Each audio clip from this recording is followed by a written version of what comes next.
Vande Mataram. Oxford school of science Amreli આપનું હાર્દિક સ્વાગત કરે છે. આજે આપણે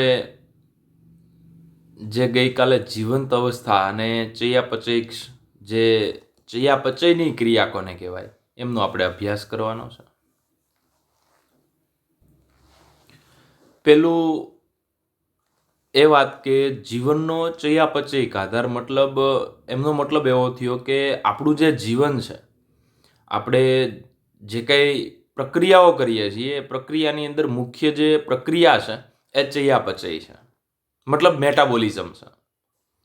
તો ચયાપચય શબ્દ એવું સમજાવે છે કે એમની અંદર બે ક્રિયા થાય છે, એક ચયની ક્રિયા અને બીજી અપચય, મતલબ એક બનવાની ક્રિયા છે અને બીજું તૂટવાની ક્રિયા છે. તો અહીંયા તમને બે ઉદાહરણ આપ્યા છે અને બે ઉદાહરણ મારે તમને બહુ સરળ ભાષામાં સમજાવવા છે ઉદાહરણ સાથે. તો ચયાપચય પથ સામાન્ય ઘટકોમાંથી જટિલ ઘટકો બનાવવા, બરોબર, અથવા તો એસિટિક એસિડ છે એ રિયલમાં બે કાર્બન ધરાવે છે. એસિટિક એસિડ કેટલા કાર્બન ધરાવે છે? બે કાર્બન ધરાવે છે.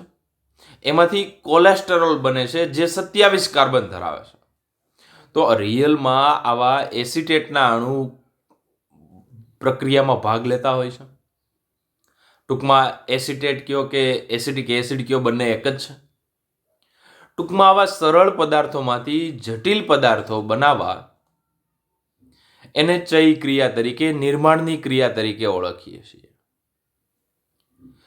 ત્યારબાદ જે આપણા શરીરની અંદર લેક્ટિક એસિડ બને છે, જ્યારે તમે બહુ ચાલો છો ત્યારે પગ દુખે છે, મતલબ પગના સ્નાયુ દુખે છે. એ પગના સ્નાયુ દુખવાનું કારણ શું? કારણ કે જે ગ્લાયકોજન છે એમનું ગ્લુકોઝમાં અને ગ્લુકોઝ છે એમનું લેક્ટિક એસિડમાં, અને લેક્ટિક એસિડનો સ્નાયુની અંદર ભરાવો થાય છે. અને સ્નાયુની અંદર લેક્ટિક એસિડનો ભરાવો થાય એટલે સ્નાયુ છે એ શ્રમિત થાય છે, સ્નાયુ તૂટે છે, દુખે છે. તો ખાસ સમજવા જેવી બાબત કે જટિલ હોય એમાંથી સરળ પદાર્થો બને. તો સામાન્ય ઘટકમાંથી જટિલ બને તો ચય ક્રિયા, અને જટિલમાંથી સરળ બને તો અપચય, મતલબ તૂટવાની ક્રિયા. તો દાખલા તરીકે ગ્લુકોઝ, બંનેના એક એક ઉદાહરણ આપ્યા છે કે પેલી પ્રક્રિયા છે કે એસિટિક એસિડ 2 કાર્બન વાળું છે, એમાંથી કોલેસ્ટેરોલ 27 કાર્બન વાળું બને છે. તો એ સરળમાંથી જટિલ બને કે બને છે એવી ક્રિયાને આપણે ચય ક્રિયા કહીએ છીએ, બરોબર. અને જટિલ પદાર્થોમાંથી સરળ પદાર્થો બને છે, મતલબ ગ્લુકોઝ છે એમની અંદર 6 કાર્બન છે, એમાંથી 2 કાર્બન વાળું 3 કાર્બન વાળું પાયરુવિક એસિડ બને અને ત્યારબાદ લેક્ટિક એસિડ બને. તો આ બાબતને શું કહેવાય? તો કે અપચય ક્રિયા. તો અહીંયા તમને જે ક્રિયા દેખાડી છે, મતલબ તમને જે આ ક્રિયા દેખાય છે એસિટિક એસિડમાંથી કોલેસ્ટેરોલ, મતલબ જે સામાન્ય ઘટકોમાંથી જટિલ ઘટકો, તો એવી ક્રિયાને ચય અથવા તો જૈવ સંશ્લેષણ પથ તરીકે ઓળખવામાં આવે છે. જ્યારે બીજી ક્રિયા છે જે લાલ અંડરલાઇનમાં દેખાડું છું, જટિલ પદાર્થોમાંથી સરળ પદાર્થો એટલે કંકાલ સ્નાયુમાં ગ્લુકોઝમાંથી લેક્ટિક એસિડ બને.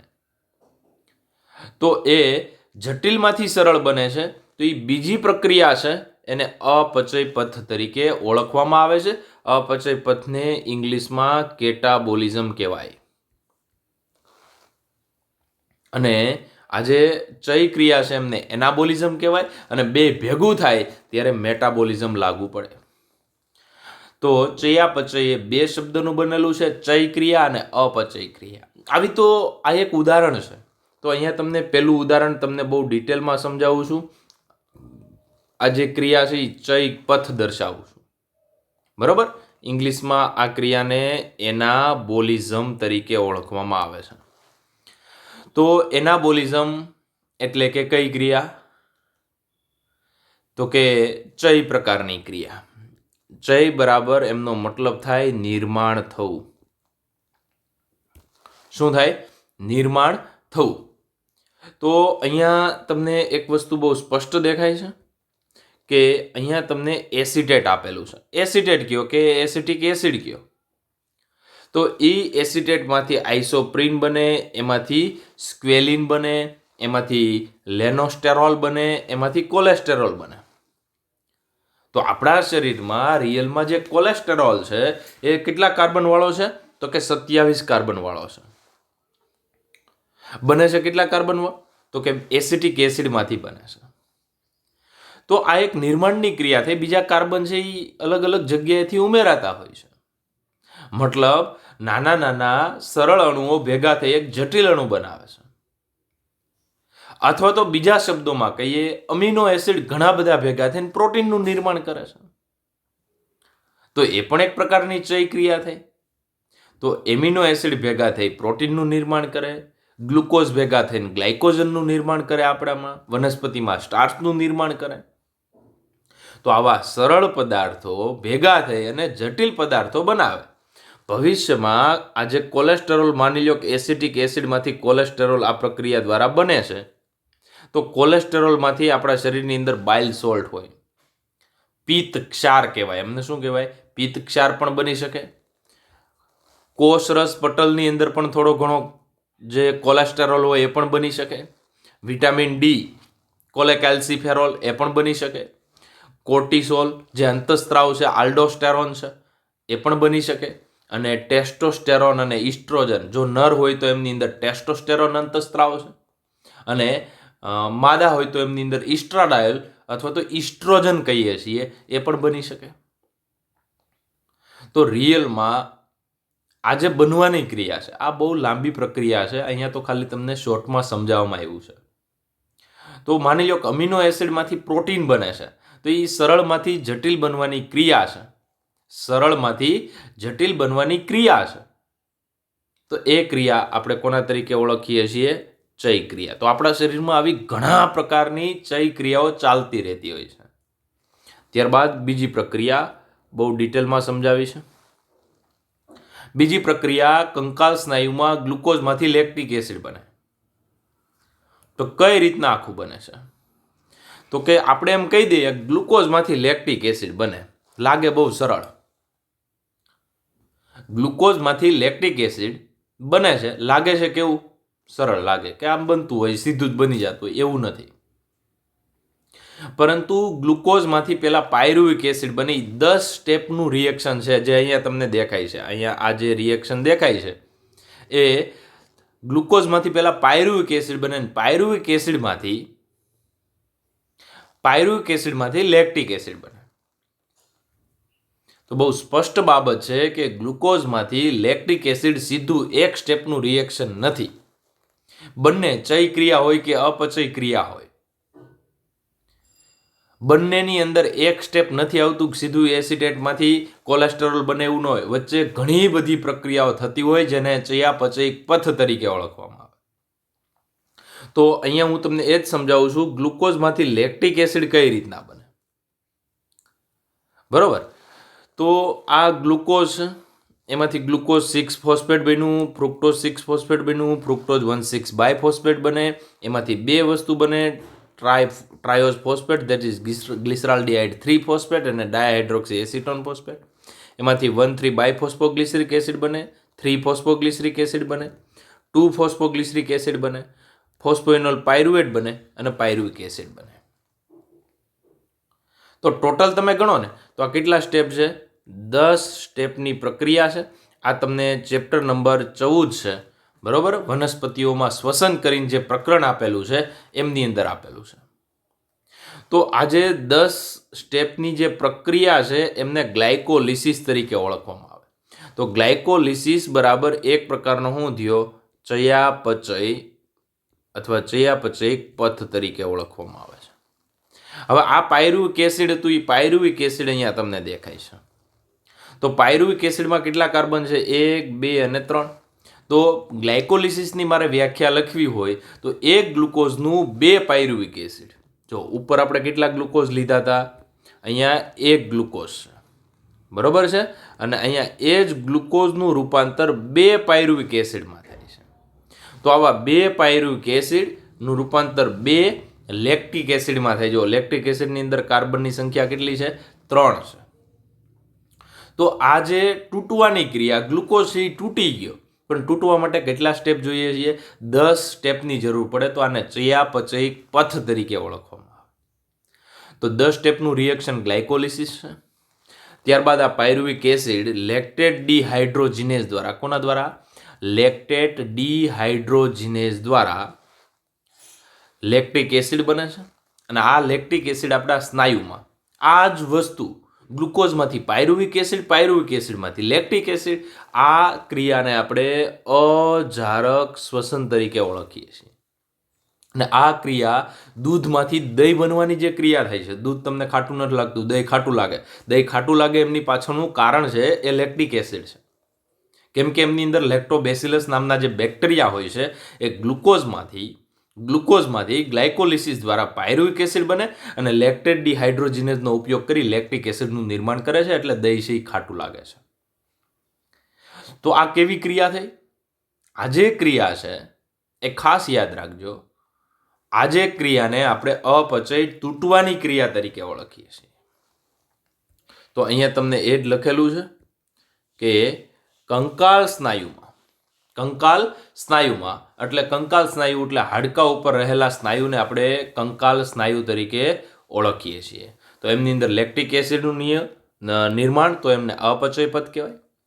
જ્યારે બીજી તરફ એક તફાવત આપ્યો છે કે જ્યારે પણ આ વસ્તુ સમજવાનો પ્રયત્ન કરજો, જ્યારે પણ ચય ક્રિયા થાય, ચય બરાબર શક્તિ વપરાય અને અપચય દરમિયાન શક્તિ મુક્ત થાય.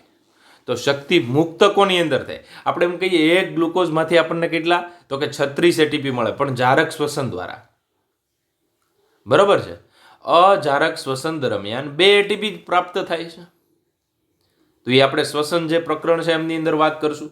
તો તમને એમ પૂછે કે અજારક શ્વસનમાં કેટલા એટીપી મુક્ત થાય? તો કે 2 જ થાય છે. પરંતુ એટીપી મુક્ત થાય છે એ ક્રિયા કઈ હોય? અપચય પથ. હું એમ કહું છું કે એસિટિક એસિડમાંથી કોલેસ્ટેરોલ બને છે, તો ત્યાં ઉર્જા વપરાય છે. તો અહીંયા તમને એ જ વસ્તુઓ લખેલી આપી છે કે અપચય પથ દ્વારા શક્તિ મુક્ત થાય.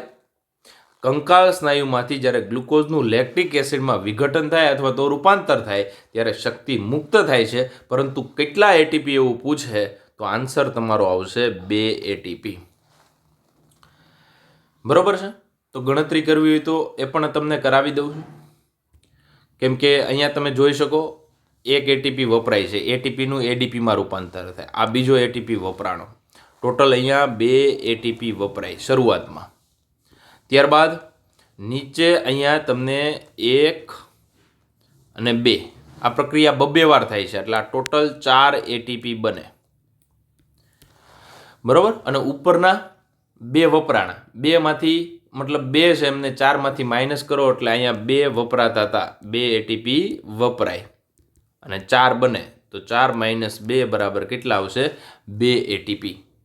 બરાબર. તો આ 2 એટીપી છે એ રિયલમાં બને છે, મુક્ત થાય. તો અપચયની કોઈ પણ ક્રિયા હોય એ દરમિયાન એટીપી મુક્ત થાય છે. અને બીજી બાબત કે અહીંયા જે કાંઈ NADH2 બન્યું હોય છે NADH2 અહીંયા વપરાઈ જાય છે. તો દાખલા તરીકે 2 NADH2 બને તો અહીંયા 2 અણુ હોય એટલે બધે 2 NADH2 છે એ વપરાઈ જતા હોય છે. તો આમ એ 0 થઈ જાય છે. તો કુલ લેક્ટિક એસિડના આથવણ દરમિયાન, બરોબર, અથવા તો કંકાલ સ્નાયુમાં લેક્ટિક એસિડનું નિર્માણ થાય ત્યારે 2 એટીપી જ બને છે. તો અહીંયા તમને પાછું કે એટીપી એટલે શું? એટીપી આપણા શરીરનું ઉર્જાનું ચલણ છે. જેવી રીતના દેશની અંદર રૂપિયો ચાલે છે એવી જ રીતના આપણા શરીરની અંદર કોઈ પણ લેવડ દેવડ, મતલબ શક્તિની જે લેવડ દેવડ કરવી હોય છે એ એટીપીના સ્વરૂપમાં થાય છે. કેમ કે એટીપી, NADH2, FADH2, તો આવા જે કાંઈ અણુઓ આપણા શરીરમાં છે એ હાઈલી એનર્જી મોલેક્યુલ છે અને એમની અંદર શક્તિની અદલાબદલી કરવા માટે અતિ મહત્વના છે. સૌથી વધારે અદલાબદલી એટીપી સ્વરૂપે થાય છે, એટલે એટીપીને આપણે ઉર્જાનું ચલણ તરીકે ઓળખીએ છીએ. હવે અહીંયા એક શબ્દ આપેલો છે, ચયાપચય પથ દ્વારા ગ્લુકોઝમાંથી લેક્ટિક એસિડનું નિર્માણ થાય છે. ત્યારે 10 ચયાપચય ચરણોમાં પૂર્ણ થાય છે. એ પ્રક્રિયાને શું કહેવાય? ગ્લાયકોલિસિસ. ગ્લાયકો એટલે શર્કરા, લિસિસ એટલે તૂટવું. તો ગ્લાયકોલિસિસ એટલે ગ્લાયકો એટલે શર્કરા, લિસિસ એટલે તૂટવું. તો સૌ પ્રથમ એમ્બેડન મેયર ઓફ પરાનસ નામના વૈજ્ઞાનિકે ગ્લાયકોલિસિસની શોધ કરી. એટલા માટે ગ્લાયકોલિસિસને EMP પથ તરીકે પણ ઓળખવામાં આવે છે. આજે વાક્ય બોલ્યો એ પ્રકરણ નંબર 14નું છે. સજીવોમાં પોષક દ્રવ્યો અવનત થવાથી શક્તિ મુક્ત થાય છે, અને આ જે શક્તિ, દાખલા તરીકે ગ્લુકોઝમાંથી લેક્ટિક એસિડ બને છે, ત્યારે જે કાંઈ શક્તિ મુક્ત થાય છે એ શક્તિ એટીપીના સ્વરૂપમાં રૂપાંતરિત થાય છે. એટીપી એટલે એડિનોસાઇન ટ્રાઇફોસ્ફેટ. એનો મતલબ થયો એડિનોસાઇન. જો એડેનિન છે, પેન્ટોસ શર્કરા છે, અને એમની સાથે 3 ફોસ્ફેટ લાગેલા છે, એટલા માટે એમનું નામ આપેલું છે. તો પેન્ટોસ શર્કરા, એમની સાથે એડેનિન જોડેલું છે, અને 3 ફોસ્ફેટ લાગેલા છે, એટલા માટે એમને ખાસ એટીપી તરીકે ઓળખીએ છીએ. તો આ બંધ શક્તિ જ્યારે પણ આવશ્યક તંત્રોમાં શક્તિ ઉર્જાના ચલણનું મહત્વપૂર્ણ રાસાયણિક બંધમાં રહેલી શક્તિમાં રૂપાંતરિત પામે છે, જેને એડિનોસાઇન ટ્રાઇફોસ્ફેટ. મતલબ કહેવાનો મતલબ બહુ સ્પષ્ટ છે. જ્યારે ગ્લાયકોલિસિસ થાય ત્યારે શક્તિ છૂટી પડે છે. આવા નાના અણુ છે, એ નાના અણુ શક્તિનો સંગ્રહ કરે. જ્યારે પણ બીજી જગ્યાએ માની લો કે ચય ક્રિયામાં શક્તિની જરૂર પડે છે, તો એટીપી સ્વરૂપે ત્યાં વપરાશે. તો રિયલમાં પેપ્ટાઇડ બંધ તૂટે તો ત્યારે પણ શક્તિ રિલીઝ થાય, એ એટીપીના સ્વરૂપમાં. આપણા શરીરની વાત કરું છું. અથવા તો જ્યારે અમીનો એસિડમાંથી પ્રોટીન બનીએ ત્યારે એટીપી વપરાશે, એ એટીપીના સ્વરૂપમાં વપરાશે. મતલબ શક્તિ વપરાય છે એ એટીપીના સ્વરૂપમાં વપરાય છે. તો સજીવો શક્તિ કેવી રીતના પ્રાપ્ત કરે છે? તો આપણે ખોરાક ડેઈલી લઈએ છીએ, ખોરાક આપણા શરીરમાં જાય, એમાંથી ગ્લુકોઝ છે એ તૂટે, અથવા ચરબી છે એ તૂટે, પ્રોટીન છે એ તૂટે, એમાંથી આપણને શક્તિ મુક્ત થતી હોય છે, અને એ એટીપી સ્વરૂપે બીજી જે જગ્યાએ જરૂર પડે છે ત્યાં એટીપી સ્વરૂપે વાપરે છે. એટલા માટે એટીપીને આપણે ઉર્જાનું ચલણ તરીકે ઓળખીએ, કરન્સી ઓફ એનર્જી. તમે કયા પ્રકારની યોજના વિકાસ પામી તે કયા સ્વરૂપે અને કેવી રીતના શક્તિનો સંચય કરે છે? આપણા શરીરમાં શક્તિનો સંચય એટીપી સ્વરૂપે ન થાય, ગ્લાયકોજન સ્વરૂપે થાય. જરૂર પડે ત્યારે ગ્લાયકોજનને તોડે એટીપી બને છે. બરાબર છે? તો આપણા શરીરમાં જે કાંઈ બેંક જેવું કામ કરે છે, એ બેંક જેવું કામ કરે છે ગ્લાયકોજન. બરાબર છે? તો ગ્લાયકોજનની અંદર શક્તિ સંગ્રહ થાય, આ બાબત છે. શક્તિ કાર્યમાં કેવી રીતના ફેરવે છે, આ બધી બાબતો એક વિજ્ઞાનની અંદર અભ્યાસ કરવામાં આવે, એમને જૈવ શક્તિ વિજ્ઞાન તરીકે ઓળખીએ છીએ. તો જૈવ શક્તિ વિજ્ઞાન છે, એમની અંદર સજીવની અંદર શક્તિની અદલાબદલી કઈ રીતના થાય, શક્તિ સંચય કયા સ્વરૂપે થાય, શક્તિ મુક્ત કેવી રીતના થાય, કેટલા ખાસ કરીને એનર્જી રિલીઝ થાય છે, કિલો કેલરી કેટલી મુક્ત થાય છે, આ બધું છે એ જૈવ શક્તિ વિજ્ઞાન છે એમની સાથે જોડાયેલું છે. અહીંયા એક વધારાની માહિતી આપું છું. આ જે બંધારણ તમને દેખાય છે એ એટીપીનું બંધારણ છે. તો આજે શર્કરા દેખાય એમનું નામ છે રિબોઝ. તો આપણે રિબોઝમાં જ જોયું હતું, રિબોઝ એ એટીપીના બંધારણમાં હોય છે. આ ઉપર તમને જે દેખાય છે એ એડેનિન છે. કોણ છે? એડેનિન. આ બે ભેગા થયા તો એને શું કહેવાય? એડિનોસાઇન કહેવાય. બરોબર? તો એડિનોસાઇન, આ બે ભેગા થયા તો શું કહીએ? એડિનોસાઇન. આ પહેલો ફોસ્ફેટ, આ બીજો ફોસ્ફેટ, અને આ ત્રીજો ફોસ્ફેટ, 3 ફોસ્ફેટ છે, એટલા માટે એડિનોસાઇન ટ્રાઇફોસ્ફેટ. અને આ જે બંધ છે, આ બંધ દેખાય છે, આ બંધ, તો એ બંધની અંદર વધારે પ્રમાણમાં શક્તિ છે એ સંગ્રહિત થઈ શકે છે. અને આજે માની લો કે એટીપી છે એમનું રૂપાંતર એડીપી પ્લસ પીઆઈમાં થાય. પીઆઈ મતલબ ફોસ્ફેટ આયન. તો એડિનોસાઇન ટ્રાઇફોસ્ફેટ એમનું રૂપાંતર એડીપી પ્લસ પીઆઈમાં થાય. બરોબર છે? તો એડીપી પ્લસ પીઆઈમાં થાય ત્યારે આ બંનેનો બંધ, એટલે એડીપી એટલે આઈને અહીંથી હું છૂટું પાડી દઉં તો અહીંયા જે વધે એને એડીપી કહેવાય, અને આ જે છૂટો પડ્યો એને ફોસ્ફેટ આયન કહેવાય. તો એ બંને વચ્ચે જે કાંઈ એનર્જી સંચિત હશે, સંગ્રહિત હશે, એ એનર્જી છૂટી પડે છે, અને આપણે એમનો કંઈક ને કંઈક ઉપયોગ કરીએ છીએ. ત્યારબાદ જીવંત અવસ્થા, લિવિંગ સ્ટેટ, બહુ સમજવા જેવો પોઈન્ટ છે. જો વ્યવસ્થિત ધ્યાન નહીં રાખો તો આ પોઈન્ટ મગજમાં નહીં ઉતરે. બરાબર છે? એટલે કહેવાનો મતલબ છે એ ખાસ ધ્યાન રાખવા જેવો છે. કેમ કે શું કહેવા માગું, આપણે જીવંત અવસ્થા આપણે જીવીએ છીએ, હાલની આપણી પરિસ્થિતિ અંદર શું હોય છે એમની વાત છે. બરાબર. તો જીવંત અવસ્થા એટલે આપણું લિવિંગ સ્ટેટ.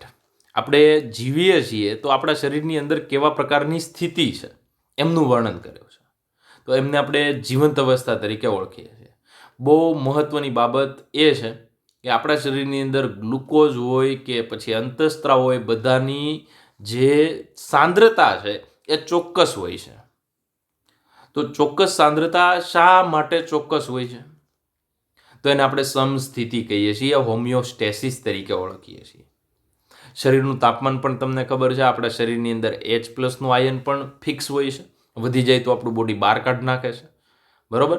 કદાચ તમને બધાને ખબર છે, રુધિર છે એમની pH 7.3 થી 7.4ની, આમ જોઈએ તો 7.4 કહી શકીએ. તો 7.4 આપણી pH છે તો એટલી જ રહેશે.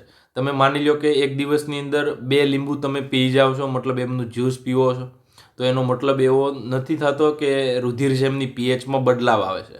યુરિન મારફતે વધારાનો H+ એ બોડીની બહાર નીકળે, મતલબ શરીરની અંદર દરરોજ કંઈક ને કંઈક નવી વસ્તુ આવે છે, પરંતુ શરીરની સ્થિતિ સમાન રહેશે.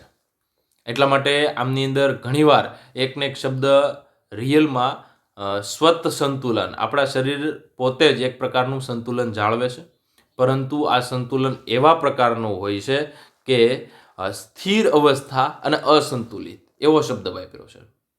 એનો મતલબ એવો થાય છે કે આપણી અંદરની અવસ્થા છે એમની સાંદ્રતા સમાન હોય છે. તો આ રીતે આપણે એક પોઈન્ટ છે એમને અભ્યાસ કરવાનો છે.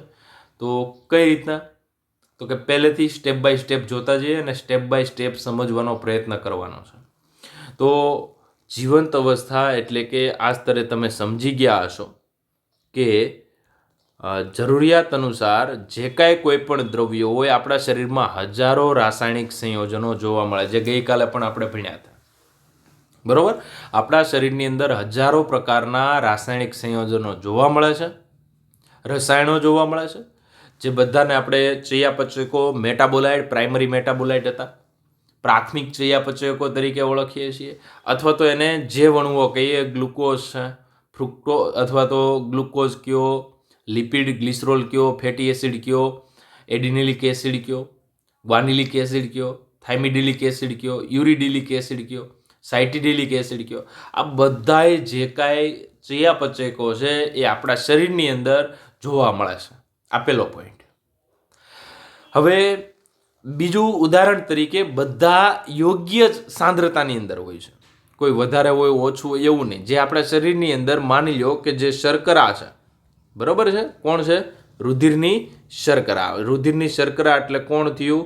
તો કે ગ્લુકોઝ થયું. તો આ જે ગ્લુકોઝ છે એ ગ્લુકોઝ 4.2 થી લઈ 6.1 મિલીમોલ જેટલું હોય છે સ્વસ્થ વ્યક્તિના રુધિરમાં. ટૂંકમાં 80 મિલીગ્રામથી 120 મિલીગ્રામ પર ડેસીલીટર, આવું આપણે ભણ્યા હતા. આ રુધિરની અંદર ગ્લુકોઝની સાંદ્રતા છે. કોઈ પણનું રુધિર લ્યો, ક્યારેય પણ લ્યો, તો આ વસ્તુ જોવા મળે. મતલબ ગ્લુકોઝની સાંદ્રતા આપણા શરીરની અંદર ફિક્સ હોય છે. ફિક્સનો મતલબ શું થયો? કે કદાચ હું ગ્લુકોઝ વધારે લઈ લઉં તો એ સાંદ્રતાની અંદર ફેરફાર આવશે? તો કે નહીં આવે. તો અહીંયા એ જ બાબત છે. બીજું તમને એવું સમજાવે છે કે અંતઃસ્ત્રાવ છે એમની માત્રા છે નેનોગ્રામમાં છે પ્રતિ ml. તો 1 ml ની અંદર અંતઃસ્ત્રાવ છે નેનોગ્રામમાં છે. જો એનું પ્રમાણ વધી જાય કે ઘટી જાય તો એક ટાઈપનો રોગ કહી શકાય. બરોબર. ફોર એક્ઝામ્પલ, થાઇરોઇડ અંતઃસ્ત્રાવ છે વધી ગયો તો એક પ્રકારનો રોગ થયો. GH ગ્રોથ હોર્મોન છે વધી જાય, ઘટી જાય તો પણ રોગ. જો ઘટી જાય તો ઠીંગણાપણું આવે ને વધી જાય તો મહાકાયતા આવે. મતલબ આપણા શરીરની અંદર આવું ગ્લુકોઝ હોય, આવા ગ્લુકોઝ જેવા તો કેટલાય ચયાપચયકો છે જેમની સાંદ્રતા ફિક્સ હોય છે. અને આ ફિક્સ હોય છે ને એ અવસ્થાને શું કહેવાય? સ્થિર અવસ્થા. પરંતુ અસંતુલિત એટલે દરરોજ આપણા શરીરમાં ગ્લુકોઝ આવે છે અને દરરોજ આપણા શરીરની અંદર ગ્લુકોઝ વપરાય, એમ છતાં આપણી પરિસ્થિતિ કેવી રહે છે? સ્થિર રહી છે. એટલે માટે શબ્દ વાપર્યો છે સ્થિર અવસ્થા એ અસંતુલિત છે. સ્થિર અવસ્થા, આપણા શરીરની અંદર કોન્સન્ટ્રેશન ફિક્સ, દરરોજ ગ્લુકોઝ આવે છે, દરરોજ ગ્લુકોઝ વપરાય છે. મતલબ ગ્લુકોઝ આવે મતલબ એકદમ સંતુલિત નથી રહેતું, આપણું શરીર એમને સ્થિર અવસ્થામાં લાવે છે. તો અહીંયા તમને એવો શબ્દ વાપરો, સ્થિર અવસ્થા એટલે કોન્સન્ટ્રેશન ફિક્સ છે, દરરોજ ગ્લુકોઝ આવે છે, દરરોજ વપરાય છે, તો એ અસંતુલિત છે. એકને એક ગ્લુકોઝ આપણા શરીરમાં સ્થિર રહેતો નથી. સમજાય છે? દરરોજ ગ્લુકોઝ છે, માની લો કે આજ ગ્લુકોઝ હું આપણા શરીરમાં એડ કરીએ છીએ, તો એ જ ગ્લુકોઝ આજે 4.2 થી 6.1 મિલીમોલ જેટલું એ ફિક્સ રહે એવું જરૂરી નથી. વધી જાય, પાછું એમને સ્થિર લાવવામાં આવે છે, અને એ ગ્લુકોઝ જે હતો એ તો વપરાઈ જશે, એનું CO2 માં રૂપાંતર, એ CO2 આપણે ઉશ્વાસની ક્રિયા દરમિયાન બહાર કાઢીએ છીએ. તો સૌથી મહત્વનું તથ્ય એ છે કે જૈવિક તંત્રમાં બધા સજીવ એક સ્થિર અવસ્થામાં, મતલબ જૈવિક તંત્રમાં બધા સજીવ એક સ્થિર અવસ્થામાં જોવા મળે, જેમાં બધા અણુઓ એક ચોક્કસ માત્રામાં હોય છે. તે જૈવ અણુ એક ચયાપચયિક પ્રવાહ હોય છે. કોઈ પણ રાસાયણિક કે ભૌતિક પ્રક્રિયા સ્વત સંતુલન પ્રાપ્ત કરે, દાખલા તરીકે ગ્લુકોઝ છે તો એનું આજે 4.2 છે, એને આપણે ગ્લુકાગોન અને ઇન્સ્યુલિન વડે આપણું શરીર મેન્ટેન કરે છે, મતલબ સ્વયં રીતે પોતાનું સંતુલન આપણું શરીર કરે છે. જો એનાથી વધવા પણ ન દે, એનાથી ઘટવા પણ ન દે, આ બાબત છે. મતલબ આપણા શરીરની અંદર ગ્લુકોઝનું પ્રમાણ છે એ 4.2 થી 6.1 મિલીમોલ રુધિરમાં જોવા મળે, એટલું જ હોય છે. બરોબર? તો આ આપણું શરીર એટલું સ્વચ્છ સંતુલન પ્રાપ્ત કરે એટલું જ રાખે છે, એમનાથી વધવા દેતું નથી. મતલબ ગ્લુકોઝની અવસ્થા એ સ્થિર છે, પરંતુ માની લો ગ્લુકોઝ આજે જે કંઈ આવે એ તો વપરાઈને CO2 માં રૂપાંતર થશે. બરોબર છે? પાછો આવતીકાલે નવો ગ્લુકોઝ આવે છે તો એ પણ CO2 માં રૂપાંતર થશે. ગ્લુકોઝની સાંદ્રતા શરીરની અંદર સમાન રહેશે, પણ દરરોજ આવે ને દરરોજ જાય છે.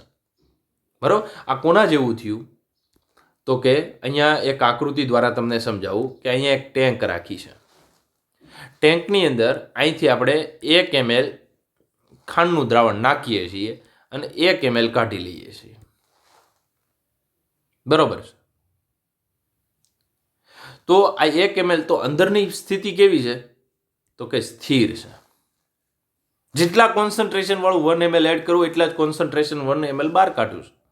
અંદર જે કાંઈ સુક્રોઝની સાંદ્રતા છે એ સ્થિર છે, પરંતુ એનો મતલબ એવો થયો કે અંદરની પરિસ્થિતિ સ્થિર મતલબ સ્થાયી છે, અને અંદરથી બહાર નીકળ્યા કરે છે મતલબ અસંતુલિત છે. એ બાબતની અંદર તમને આ પોઈન્ટ સમજાવવામાં આવેલો છે. અહીંયા તમને થોડું એના વિશે ડિસ્કશન પણ કરેલું છે કે ભૌતિક સિદ્ધાંત અનુસાર, ફિઝિક્સ પ્રમાણે જોવા જઈએ તો કોઈ પણ તંત્ર સંતુલનમાં કાર્ય કરી શકતું નથી. સંતુલનમાં, બરોબર છે? જેમ કે સજીવ હંમેશા કાર્ય કરે છે, આપણે હંમેશા કાર્ય કરીએ છીએ, તેમનામાં ક્યારે પણ સંતુલનની સ્થિતિ હોઈ શકતી નથી. અર્થાત જીવંત અવસ્થા એક અસંતુલિત સ્થાયી અવસ્થા છે. એટલે આપણું શરીર છે એમની અંદર જે કાંઈ વસ્તુ જોવા મળે છે એ ફિક્સ કોન્સન્ટ્રેશનમાં મળે છે, અને અસંતુલન એટલે બહારથી દરરોજ આવે છે અને વપરાઈ જાય છે. એ બાબતની અંદર અસંતુલિત શબ્દ વાપર્યો છે. તો ફિઝિક્સ પ્રમાણે આપણું શરીર મતલબ સંતુલન હોય તો કાર્ય ન કરે, અસંતુલન છે એટલે કાર્ય કરી શકીએ છીએ, અને જે તે સાંદ્રતા જોવા મળે છે એ સ્થાયી અવસ્થામાં જોવા મળે છે. આ વસ્તુ તમને યોગ્ય રીતે સમજાવવાનો અહીંયા પ્રયત્ન કરેલ છે. ઘણીવાર આ શબ્દ છે એ કઈ રીતના મગજની અંદર ઉતારવા, એ તમે આ જે પોઈન્ટ તમને સમજાવ્યો એના ઉપરથી તમને ખ્યાલ આવી શકે. જૈવિક પ્રક્રિયામાં સતત એવો પ્રયત્ન કરવામાં આવે કે સંતુલનથી બચી શકાય. બરોબર છે? હંમેશા શક્તિની આવશ્યકતા રહે છે, દરરોજ આપણે શક્તિની જરૂર પડે. ચયાપચય એક એવી પ્રક્રિયા જેમના દ્વારા શક્તિ આપણને પ્રાપ્ત થાય છે.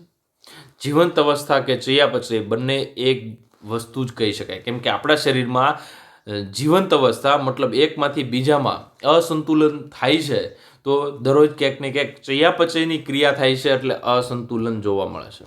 આ જે અસંતુલિત છે એમના માટે શબ્દ વાપર્યો છે. ચયાપચયની ક્રિયા થાય છે એટલે એ અસંતુલન જોવા મળે છે. અને સ્થાયી અવસ્થા એટલે ચયાપચય દ્વારા આપણે ગ્લુકોઝનું જે લેવલ છે આપણા શરીરની અંદર, બરોબર છે, એમને આપણે મેન્ટેન કરીએ છીએ. તો આવું કોઈ પણ અંતઃસ્ત્રાવ હોય, ગ્લુકોઝ હોય કે બીજા કોઈ પણ દ્રવ્ય હોય એને આપણે આવી રીતના મેન્ટેન કરીએ છીએ. તો ક્યારેય પણ તમને એવું પૂછવામાં આવે કે જીવંત અવસ્થાનું બીજું નામ એટલે ચયાપચય, અને ચયાપચય કોને કહેવાય એ બંને ઉદાહરણ દ્વારા ડિટેલમાં આપણે આગળ અભ્યાસ કરી ગયા. તો ચયાપચય વગર જીવંત અવસ્થા ક્યારેય પ્રાપ્ત ન થાય. તો આપણા શરીરની અંદર ચયાપચય ખૂબ જ મહત્વનું છે ને એટલા માટે જ આપણે જીવી શકીએ છીએ. બરોબર છે. તો આ પોઈન્ટ તમને આ રીતના સમજાવવામાં આવે છે. ત્યારબાદ આપણો નેક્સ્ટ પોઈન્ટ છે ઉત્સેચક, એન્ઝાઇમ્સ. તો આ જે એન્ઝાઇમ છે, ઉત્સેચક છે, એ ખાસ યાદ રાખજો, કુન્હે નામના વૈજ્ઞાનિકે શબ્દ આપેલો છે. ક્યાં? કુન્હે નામના વૈજ્ઞાનિકે શબ્દ આપેલો છે. ઉત્સેચક એમની વ્યાખ્યા, ઉત્સેચકની વ્યાખ્યા પ્રક્રિયાના વેગમાં વધારો કરે છે. જે પ્રક્રિયા કુદરતમાં થાય છે અને આ ઉત્સેચકની હાજરીમાં થાય છે, તો એ પ્રક્રિયા ખૂબ જ ઝડપી બનાવવા માટે ઉત્સેચક જરૂરી છે. એટલે ઉત્સેચક પ્રક્રિયાના વેગમાં વધારો કરે છે.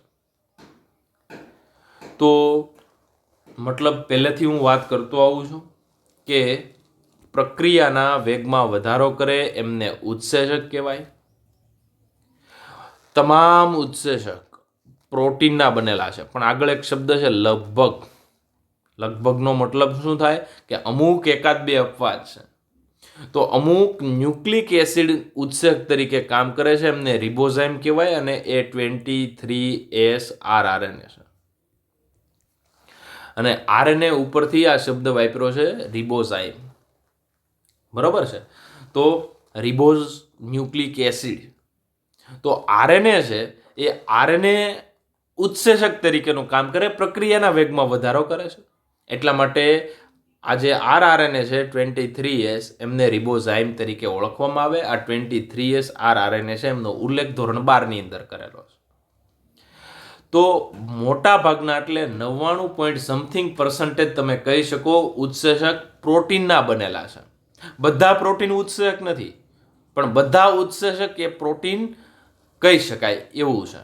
એકાદ બે ઉત્સેચક બાદ કરતા બાકીના બધા ઉત્સેચક પ્રોટીનના બનેલા છે. દાખલા તરીકે આપણા શરીરના ઉત્સેચક અમાઇલેઝ હોય, પેપ્સિન હોય, માલ્ટેઝ હોય, લેક્ટેઝ હોય, સુક્રેઝ હોય, ઇરેપ્સિન હોય, લાઇપેઝ હોય, ડાયપેપ્ટિડેઝ હોય, પ્રોકાર્બોક્સીપેપ્ટિડેઝ હોય.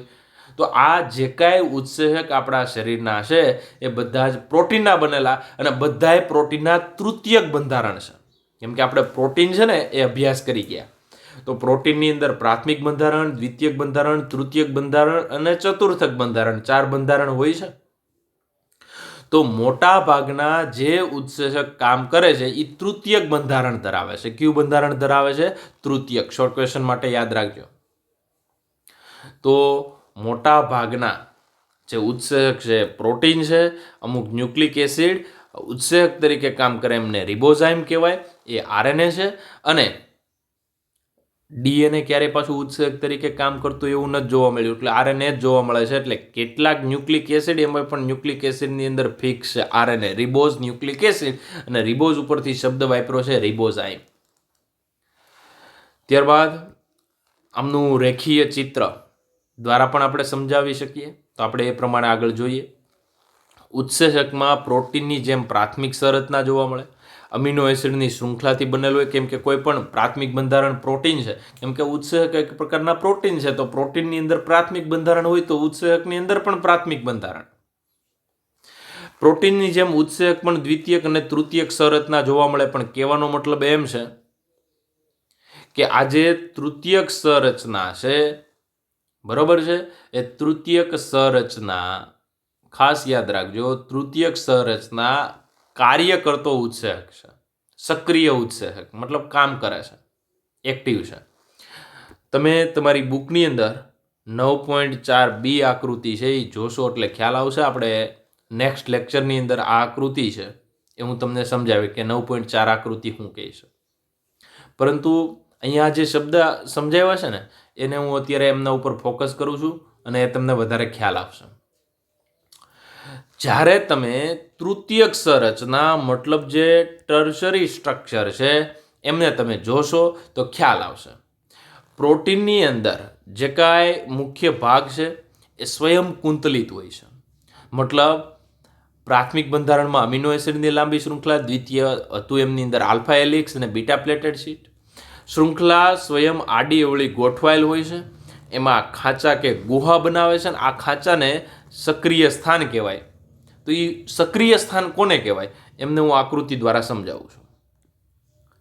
તો માની લો કે આ એક ઉત્સેચક છે. આખો જે તમને દેખાય છે આ ઉત્સેચક છે. ઉત્સેચકની અંદર આ એક ખાડો દેખાય છે. આ ખાડાની અંદર આમને પ્રક્રિયક કહેવાય. એ પ્રક્રિયક જે જગ્યાએ જોડાય છે, દાખલા તરીકે તાળું હોય ને, તાળું, એ તાળાની અંદર એક હોલ હોય છે, ત્યાં ચાવી અંદર દાખલ થાય છે, બરોબર છે, અને ચાવી ત્યાં જોડાય છે. એ મતલબ ઉત્સેચકનું એવું જ કામ હોય છે કે ઉત્સેચકની અંદર એક યોગ્ય જગ્યા હોય છે. એ યોગ્ય જગ્યા સાથે પ્રક્રિયક જોડાય છે. એ જગ્યા છે એમને સક્રિય સ્થાન કહીએ. દાખલા તરીકે અહીંયા તમને આ બંધારણ જોશો એટલે ખ્યાલ આવશે. તો આખું બંધારણમાં છે એમની અંદર અહીંયા આવી સ્પ્રિંગ જેવી રચના છે, એ આલ્ફા હેલિક્સ છે. એમને શું કહેવાય? Alpha helix. એમના સિવાય તમે આવી પટ્ટીકાર રચના જોવા મળે છે, તો એ બીટા પ્લેટેડ શીટ. તો alpha helix, beta plated sheet, alpha helix, આવી રીતના આખી રચના હોય છે. એમનું આ રીતના બંધારણ જોઈએ તો અહીંયા એક ખાડો છે, આ એક ગુહા છે. તો આ ગુહાની સાથે મતલબ જો આખી ગળીમય રચના તમને જેવું લાગે, એમની અંદર એક વચ્ચે એક ખાડો છે, અને એ ખાડો અથવા ગુહા છે, અને આ ગુહાની સાથે પ્રક્રિયક જોડાય છે. એટલે આ ગુહાને આપણે, આ જે ગુહા છે એને આપણે સક્રિય સ્થાન, અંગ્રેજીમાં એક્ટિવ સાઇટ તરીકે ઓળખીએ છીએ. તો અહીંયા તમને વધારે ખ્યાલ આવશે કે રિયલમાં આપણે એક ઉત્સેચક ભણી ગયા છીએ, માલ્ટેઝ. તો આ જે ઉત્સેચક છે એમનું નામ છે માલ્ટેઝ. તો માલ્ટેઝ અને માલ્ટોઝ જોડાય અને ગ્લુકોઝ અને ગ્લુકોઝમાં રૂપાંતર કરે. તો અહીંયા તમને 2 ગ્લુકોઝના અણુ જોડાયેલા દેખાય. આ 2 ગ્લુકોઝ ભેગા થઈ વચ્ચે ગ્લાયકોસિડિક બનશે અને માલ્ટોઝનું નિર્માણ કરે છે. આ બંને તમે અહીંયા જોશો તો અહીંયા 2 વ્યવસ્થિત અહીંયા ખાંચમાં જોડાઈ ગયા. હવે ખાંચમાં જોડાઈ જાય છે તો આ એમનું સક્રિય સ્થાન થયું. તો અહીંયા જે બ્લેક કલરનું ઘાટું કરું છું એમનું શું કયું સ્થાન કહી શકાય? સક્રિય સ્થાન. આ બંને અહીંયા બેસી જશે અને વચ્ચે અહીંયા એક્ટિવ સાઇડ છે, ત્યાં રિયલમાં એ પ્રક્રિયા થશે કે એ બંને તૂટી જશે અને ગ્લુકોઝ અને ગ્લુકોઝમાં રૂપાંતર થયા. તો માલ્ટોઝ એ પ્રક્રિયક થયું, માલ્ટેઝ એ ઉત્સેચક થયું, અને ગ્લુકોઝ અને ગ્લુકોઝ છે એમને આપણે નિપજ કહીએ. તો આ નિપજ, અહીંયા માલ્ટોઝ છે એ પ્રક્રિયક અને આ ઉત્સેચક. તો ઉત્સેચક પ્રક્રિયાનો વેગમાં વધારો કરે. તો માલ્ટોઝને તોડી અને ગ્લુકોઝમાં રૂપાંતર કરે તો એના માટે શબ્દ વાપર્યો છે, આ પ્રક્રિયા ઝડપી બનાવે છે.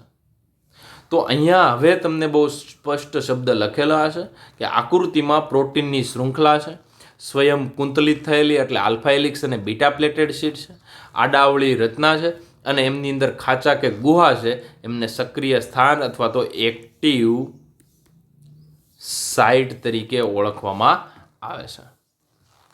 ત્યારબાદ આ કોના જેવું મોડલ કહી શકાય? તો કે તાળા જેવું. અહીંયા તમને બહુ સ્પષ્ટ દેખાય છે. સબસ્ટ્રેટ, પ્રક્રિયક એટલે કે ચાવી, લોક એટલે કે ઉત્સેચક. આને આપણે માલ્ટોઝ કહીએ. માની લો કે આ માલ્ટોઝ છે, એ અહીંયા તમે જુઓ તો બંધ રીતે બેસી જાય છે યોગ્ય હોલમાં અને યોગ્ય જગ્યાએ બાઇન્ડ થાય. તો જે જગ્યાએ જોડાય છે એમને એક્ટિવ સાઇટ કહીએ છીએ. હવે સમજાણું? તો આ સબસ્ટ્રેટ જે જગ્યાએ ખાંચમાં જોડાય છે, આ રિયલમાં આજે બાકીની રચનામાં alpha helix, beta plated C, alpha helix એવી રીતના આખું બંધારણ ધરાવતા હશે. તો ઉત્સેચક એટલે એન્ઝાઇમ, પ્રક્રિયક એટલે સબસ્ટ્રેટ. તો આને એસ અને ઈ તરીકે પણ ઓળખવામાં આવે છે. એસ એટલે સબસ્ટ્રેટ, ઈ એટલે એન્ઝાઇમ. અને આ બે ભેગા થયા તો આને શું કહેવાય? એન્ઝાઇમ સબસ્ટ્રેટ કોમ્પ્લેક્સ અથવા તો ઉત્સેચક પ્રક્રિયક સંકુલ. અહીંયા લોક એન્ડ કી કોમ્પ્લેક્સ એટલે તાળા કુંચી સંકુલ અથવા તો લોક એન્ડ કી મોડલ તરીકે પણ ઓળખવામાં આવે છે. જેવી રીતના તાળું યોગ્ય ચાવી વડે જ ખુલે એમ ઉત્સેચક યોગ્ય પ્રક્રિયક સાથે જ જોડાય આ બાબત મહત્વની. યોગ્ય ઉત્સેચક યોગ્ય પ્રક્રિયક સાથે જ જોડાશે. તો અહીંયા પણ તમે એ આકૃતિ જોઈ શકો. આ જે એમનું નામ પ્રક્રિયક છે, આ ઉત્સેચક છે. યોગ્ય ઉત્સેચક પ્રક્રિયક સાથે જોડાય અને ત્યાં એમની એક એક્ટિવ સાઇટ હશે, એ જગ્યાએથી આ બેને છૂટા પાડશે, બંધ તોડવાનું કામ કરશે. આવી રીતના ઊંધું પણ કામ થઈ શકે. આ બે વસ્તુ જોડાય અને આમનું પણ નિર્માણ થઈ શકે. કેવા પ્રકારનો ઉત્સેચક છે એમના ઉપર ડિપેન્ડ છે. ઉત્સેચકનું આપણે આખું વર્ગીકરણ જોશું એટલે ખબર પડશે. ઘણા ઉત્સેચકો તોડવાનું કામ કરે છે, ઘણા જોડવાનું કામ કરે છે, ઘણા પાણી ઉમેરીને તોડવાનું કામ કરે, ઘણા પાણી ઉમેર્યા વગર તોડવાનું કામ કરે. તો ઉત્સેચક પણ ઘણા બધા પ્રકારના હોય છે. તો અહીંયા તમને એ વસ્તુ દેખાડી છે. ઉત્સેચક સક્રિય સ્થાન કે ખાંચા કે ગુહા સ્વરૂપે હોય છે, ત્યાં પ્રક્રિયક ગોઠવાય છે અને આ પ્રક્રિયા છે એ પ્રક્રિયાના દરને ઝડપી બનાવે છે. એટલા માટે આપણે ઉત્પ્રેરિત શબ્દ કેટાલિસિસ, પ્રક્રિયાને ઝડપી બનાવે છે, એના માટે ઉત્પ્રેરિત શબ્દ વાપર્યો છે. હવે આવા ઉત્પ્રેરક બે પ્રકારના હોય, બરોબર. આવી જે ઉત્પ્રેરિત કરતા હોય એવા બે પ્રકારના, એક અકાર્બનિક અને બીજું કાર્બનિક. કાર્બનિક એટલે આપણો ઉત્સેચક અને અકાર્બનિક એટલે હું સમજાવું છું કે ધોરણ 10ની અંદર તમે ભણી ગયા છો, નાઇટ્રોજન અને હાઇડ્રોજન બે ભેગા કરી અને અમોનિયા બનાવવાની જે ક્રિયા છે એને આપણે હેબર ક્રિયાવિધિ કહીએ છીએ. કઈ ક્રિયાવિધિ? હેબર ક્રિયાવિધિ. તો આ હેબર ક્રિયાવિધિની અંદર નાઇટ્રોજન અને હાઇડ્રોજન બે ભેગા થાય અને ત્યારે આપણે કેટાલિસિસ તરીકે જો લેજો આયરન કેટાલિસ્ટ એટલે એફી આપણે કેટાલિસ્ટ તરીકે વાપરીએ છીએ. તો આના બંધારણમાં કાર્બન, હાઇડ્રોજન, ઓક્સિજન કંઈ નથી એટલે અકાર્બનિક શબ્દ વાપર્યો. ઉત્પ્રેરક એટલે પ્રક્રિયાને દર ઝડપી કરે છે એટલે નાઇટ્રોજન લેવાનો, હાઇડ્રોજન લેવાનો, એને 400 થી 450 ડિગ્રી સેલ્સિયસ તાપમાન આપવાનું, 200 એટમોસ્ફેરિક પ્રેશર આપવાનું અને ભેગો એફી નાખવાનો. એફી તમે નાખો છો, પ્રક્રિયાનો દર વધારે છે, ઝડપી બનાવે છે, તો એફી છે એ અકાર્બનિક ઉત્પ્રેરક છે. તો આ જે એફી છે એ ઊંચા તાપમાને અને ઊંચા દબાણે કામ કરી શકે, કુશળતાપૂર્વક કામ કરી શકે, જ્યારે આપણો ઉત્સેચક નહીં કરી શકે. તો આ ઉત્સેચક અને અકાર્બનિક ઉત્પ્રેરક વચ્ચેનો તફાવત છે.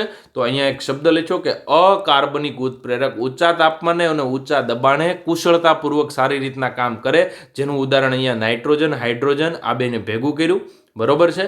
400 થી 450 ડિગ્રી સેલ્સિયસ તાપમાન આપ્યું, 200 એટમોસ્ફેરિક પ્રેશર આપ્યું અને એફી એક કેટાલિસ્ટ તરીકે લીધું.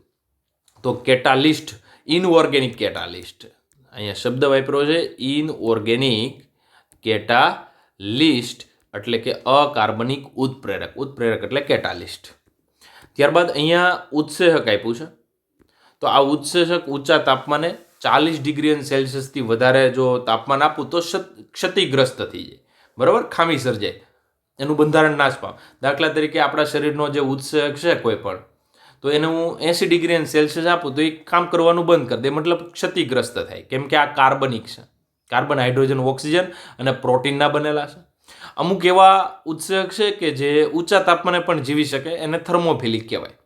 દાખલા તરીકે ગરમ કુંડ અથવા તો સલ્ફરના ઝરણામાંથી મળતા હોય એવા સજીવોમાંથી આ પોલિમરાઇઝ ચેન રિએક્શન ભવિષ્યમાં તમે ભણશો, એમની અંદર થર્મસ એક્વેટિકસ બેક્ટેરિયા છે અને થર્મસ એક્વેટિકસમાંથી ખાસ કરીને ટેક ડીએનએ પોલિમરેઝ નામનો એક ઉત્સેચક બહાર કાઢેલો છે અને જે 80 થી 90 ડિગ્રી સેલ્સિયસ તાપમાને પણ 80 થી 90 ડિગ્રી સેલ્સિયસ તાપમાને પણ જીવી શકે છે. એટલા માટે એમને થર્મોફિલિક અથવા તો ઉષ્માનુરાગી ઉત્સેચક તરીકે પણ ઓળખીએ છીએ કે વધારે તાપમાનને સહન કરે. સામાન્ય ઉત્સેચક હોય છે એ 40 થી વધારે ડિગ્રી સેલ્સિયસ તાપમાન આપો તો ક્ષતિગ્રસ્ત થઈ છે, પરંતુ એક અપવાદ સ્વરૂપે આપણે લઈ શકીએ કે ગરમ કુંડ કે સલ્ફરનું ઝરણું હોય તો આ સલ્ફરનું ઝરણું અથવા તો ગરમ પાણીનો કુંડ છે, એમની અંદર અમુક સજીવો રહેતા હોય છે. મેં તમને એનું એક્ઝામ્પલ આપ્યું, થર્મસ એક્વેટિકસ નામના બેક્ટેરિયા. એમની અંદર આવા ઉત્સેચકો જે ઊંચા તાપમાને એટલે કે 80 થી 90 ડિગ્રી સેલ્સિયસ, પરંતુ જે અકાર્બનિક કેટાલિસ્ટ છે ઉપર આપણે એફી જોયો એ તો ઘણા બધા 400 થી 450 ડિગ્રી સેલ્સિયસ તાપમાને પણ એમને કાંઈ નથી થતું. આમને જો 80 થી 90 ડિગ્રી સેલ્સિયસ તાપમાને રહેતા ઉત્સેચકને જો 400 ડિગ્રી તાપમાન આપું તો કામ કરતા બંધ થઈ જાય છે. તો વધુ ઊંચું તાપમાન અથવા તો વધુ દબાણ છે ત્યાં સહન કરવાની ક્ષમતાને ત્યારે પણ સારી રીતના કામ કરે અકાર્બનિક કેટાલિસ્ટ મતલબ હેબર ક્રિયાવિધિનો એફી છે. જ્યારે આ જે ઉત્સેચક 80 થી 90 ડિગ્રી સેલ્સિયસે મોટાભાગે કામ નથી કરી શકતા. અમુક જે કામ કરી શકે છે એ ગરમ પાણીના કુંડ કે સલ્ફર જરામાં રહેતા જે બેક્ટેરિયા છે એમના અંદરથી મળવામાં આવે છે. તો આવા જે ઉત્સેચક છે એમને થર્મોફિલિક અથવા ઉષ્માનું રાગી તરીકે ઓળખવામાં આવે છે, અથવા તો એને થર્મોસ્ટેબલ ઉષ્માસ્થાયી તરીકે પણ ઓળખવામાં આવે. તો તમને એવું પૂછવામાં આવે કે થર્મોસ્ટેબલ એન્ઝાઇમ કયો છે, તો થર્મસ એક્વેટિકસ બેક્ટેરિયામાંથી બહાર કાઢેલો ટેગ પોલિમરેઝ અથવા તો ટેગ ડીએનએ પોલિમરેઝ નામનો ઉત્સેચક છે. તો એ ધોરણ 12ની અંદર પીસીઆર પોલિમરેઝ ચેઇન રિએક્શન છે, એમાં ભણશું એટલે વધારે ખ્યાલ આવશે. નેક્સ્ટ લેક્ચરની અંદર આપણે આ એક તફાવત જોશું, બરાબર છે. એન્ઝાઇમ છે તો આ એન્ઝાઇમ એટલે કે કાર્બનિક કેટાલિસ્ટ અને ઇનઓર્ગેનિક એટલે અકાર્બનિક ઉત્સેચક આ એમની બંને વચ્ચેનો તફાવત છે. ત્યાંથી આપણે શરૂઆત કરશું, રિવિઝન થાય અને ત્યારબાદ આપણે નેક્સ્ટ પોઈન્ટ છે ઉત્સેચક, એને આપણે ડિટેલમાં અલગ અલગ પ્રક્રિયાઓ છે એમનો આપણે અભ્યાસ કરશું. Thank you.